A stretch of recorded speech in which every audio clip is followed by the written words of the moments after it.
Bag Corporation for the supply and use of a line of credit, by means of the company's credit card they offered. They claimed that I used it and had failed to make payments as obligated by the contract, and payment demands. After a period of time, the company canceled the line of credit, the card and the account, and sent the account to collections. Collections tried to contact me on many occasions, were unable to do so, and eventually sold the account to the debt collectors. The debt collectors then tried collecting the money I owed for over 6 months and were unable to do so, as I repeatedly refused to pay. In evidence of their allegations, they had the original credit card paperwork and all the account statements. They also provided copies of all the letters they sent me demanding payment, and proof of receipt of several of them. They stated that I told them over the phone I didn't know who the company I worked for was, and that I never had a card with them. It was a cut and dry, airtight case. They had the contract, they had the letters, they had everything they needed to get a judgment in their favor. But in fact, they had nothing. Now it was my turn. I stood and immediately apologized for wasting the court's time. I opened my wallet and took out the obviously well-used credit card and explained I never denied having one, or that I regularly used it. I then took out my company ID card, showing I was an employee, and then explained what that meant in terms of having one of their cards. I asked for the statements being used against me and they were handed over.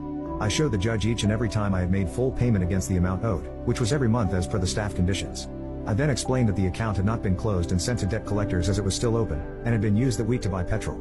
The judge stopped me and asked their attorneys if my account was open or closed. They confirmed it was definitely closed. He asked me to continue, and it was at this point I asked to break the rules. I told the judge I could definitively prove their entire case was bogus by making a simple phone call. I asked the clerk to call the customer service number on the statements the attorneys provided against me. The judge agreed. I called the number, went through security, and connected to a customer service representative. I asked for my current balance and the amount owed on the next payment. I then asked him to confirm if the account was listed as open or closed. He of course said it was open. I finally asked if he could check the note screen for any collections activity, and he said there was none. That's where I ended the call. I thanked the judge and quickly explained that there was something I'd always wanted to say in open court. As I was still standing, I said, "I rest my case." After hearing my defense, the judge just about went mental. He dismissed the case immediately, but refused to let the debt collectors and their attorneys leave until they had explained why they were chasing me for a debt I very clearly didn't know.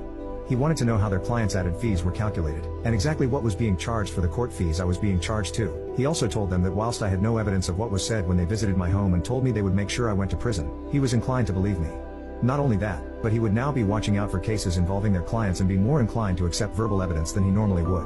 I just sat there and watched them squirm as they couldn't answer any questions he wanted answers to. The judge told me I was free to leave if I wanted to, but the debt collectors weren't going anywhere until he had answers. As I left the courtroom, they were on the phone with their clients demanding those answers.